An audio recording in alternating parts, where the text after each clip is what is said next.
पंढरपूर पासून अवघ्या 15 मिनिटांच्या अंतरावर पंढरपूर करकंब रस्त्यावर धोत्रेज ग्रँड प्रायव्हेट लिमिटेड घेऊन आले आहेत पंचतारांकित सुविधांनी युक्त हॉटेल ग्रँड। तसेच पुण्या मुंबईच्या धर्तीवर सर्व सुविधांनी युक्त hotel Shriyash restaurant, veg non veg permit room bar, प्रशिक्षित कुक व होस्टिंग सेवा हॉटेल ग्रँड मध्ये उपलब्ध आहेत। 50 एसी रूम्स, 3500 स्क्वेअर फुटाचा सुसज्ज बकवेट हॉल, भव्य एसी सूट्स, टेरेस गार्डन, भव्य लॉन आणि चेंजिंग रूम सहित स्विमिंग टँक, प्रशस्त पार्किंगची सुविधा। पंढरपूर नजीक असलेल्या हॉटेल ग्रँड या सुसज्ज आणि पंचतारांकित सुविधांनी युक्त hotel grand, hotel Shriyas restaurant, veg non veg permit room बार, पंढरपूर करकंब रोड। संपर्क 02186 24 22 45। ताज्या घडामोडी पाहण्यासाठी आमच्या YouTube चॅनलवरील PVR म्हणजेच पंढरी वार्ता या न्यूजला सबस्क्राइब करा आणि शेजारील बेल आयकॉनवर क्लिक करा।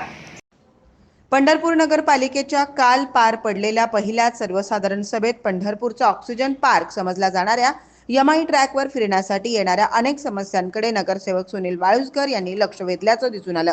या ठिकाणी होणारी बाकड्याची मोडतोड, रोमिओ प्रवृत्तीकडून इथले दिवे फोडले जात असल्यामुळे अंधाराचं साम्राज्य, सीसीटीव्ही कॅमेरे नसल्यानं घडणाऱ्या अनुचित घटना आदी गंभीर प्रकाराकडे नगरसेवक सुनील वाळुंजकर यांनी पालिका प्रशासनाचं लक्ष वेधत त्वरित उपाययोजना करावी अशी मागणी केल्याचं दिसून आलं आणि यामुळे या यमाई ट्रॅकवर फिरण्यासाठी येणाऱ्या नागरिकांकडून समाधान व्यक्त होत आहे।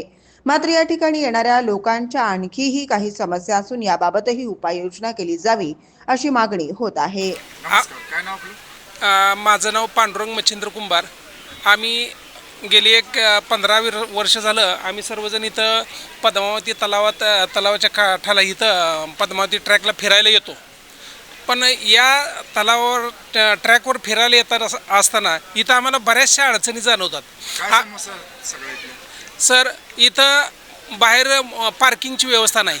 इथं गाड्या लावलेल्यापैकी माझी स्वतःचीच होंडा शाईन गाडी चोरीला गेली। म्हणजे गाड्या चोरीला जातात, आडव्या तिडव्या गाड्या पार्किंग करतात लोक।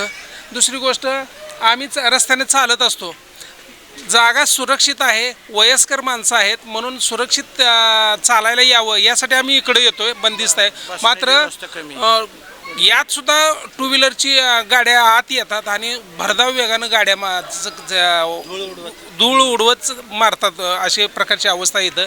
दुसरी गोष्ट, फोटो सेशन एक मोठ्या प्रमाणात चालतं आणि रस्ते अडवून धरले जातात। फोटो सेशन चालतं। तुमच्या काय विशेष मागणी आहे?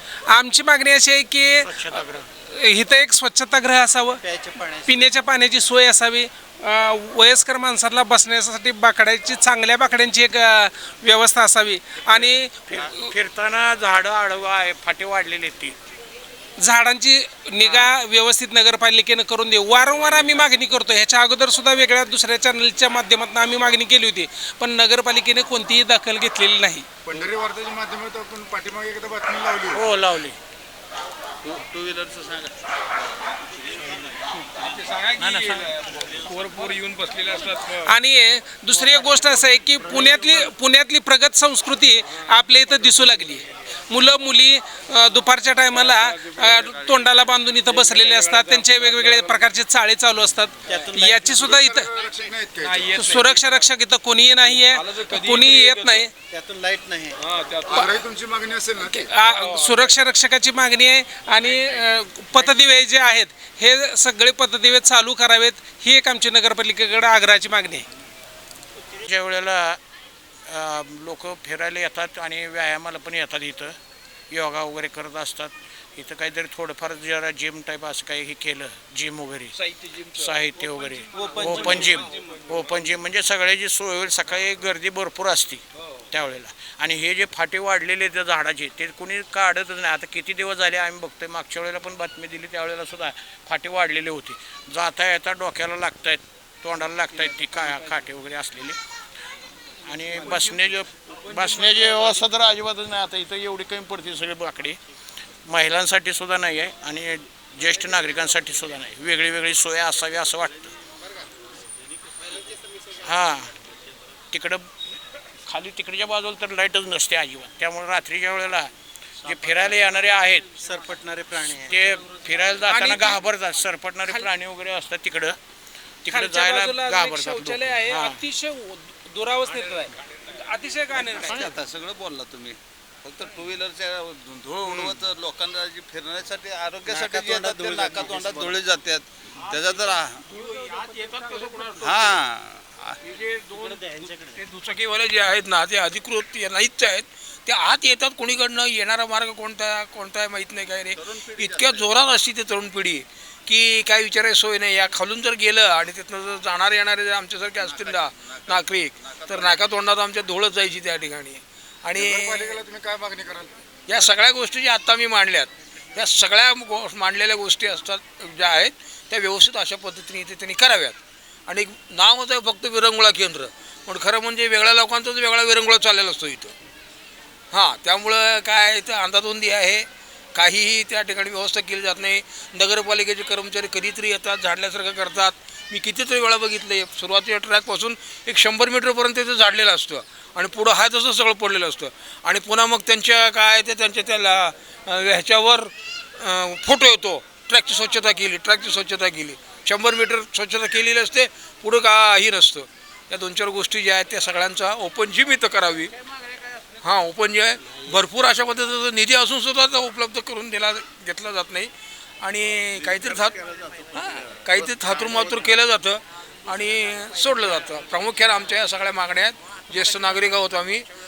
तुम्ही जे नाव दिले नगरपालिकेला विरंगुळा केंद्र म्हणून ते सार्थ करावं अशी आमची मागणी आहे.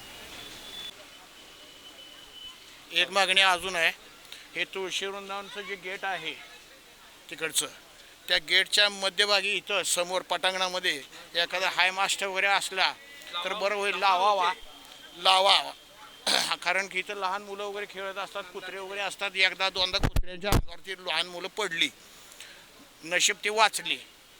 म्हणून तिथं काहीतरी दिव्याची व्यवस्था वगैरे पिण्याची पाण्याची व्यवस्था आहे का इथं? नाही. पिण्याची पाण्याची व्यवस्था मागच्या वेळेला पण बोललो होतो, पण पिण्याची पाण्याची व्यवस्था नाही, बसण्याची व्यवस्था पाहिजे. नगरपालिकेची पिण्याच्या शुद्ध पाण्याची इथं व्यवस्था असावी. आणि समोरच्या बाजूला जो पत्रा आहे ते पत्रा शेड, तिथं मीटर वगैरे लावलेले आहेत. काही जण तिकडे जातात, पण ते लघुशंकेला वगैरे जातात तिथं, आणि तिथं असुरक्षित आहे. पावसाळ्याच्या दिवसात तर तिथे एकदम शॉक वगैरे बसण्याची शक्यता असते त्या ठिकाणी. हां, ओके. एकंदरीत नगरपालिकेनं याच्यामध्ये ट्रॅकच्या याच्यावर व्यवस्थित अशा पद्धतीनं काय करावी, व्यवस्था करावी. आणि त्यांचं जे नाव जे आम्ही मगाशी सांगितलं जर विरंगुळा केंद्र दिलेलं आहे ते सार्थ करावं अशी पुन्हा आमची मागणी आहे. मी स्वतः व्हिडिओ काढून टाकलेला आहे CO साहेबाला आणि क्षीरसागर साहेबांना की ही ट्रॅकच्या निम्म्या लाईटी चालू आणि निम्म्या बंद आहे. ह्या संध्याकाळी 7:30च्या दरम्यान लेडीज आपल्या महिला वर्ग भरपूर येण्याचा एकमेव ठिकाण असं आहे की बाबा सुरक्षित म्हणून पहिल्यांदा जाणत होता, पण आता इथं सुरक्षित काही राहिलेलं नाही. इथे मी मागे 1-2 महिन्यापूर्वी CO साहेबांना सांगितलं होतं की इथे एक सिक्युरिटी गार्ड नेमा, त्या हो यस म्हणले आणि गपचूप बसलेत. मागं 4 दिवसापूर्वी चालू केल्या लाईटीन लगेच दुसऱ्या दिवशी बंद पडल्या. ही वारंवार मी हे तर तक्रार करतोय, त्याच्याकडे दुर्लक्ष करते नगरपालिका प्रशासन.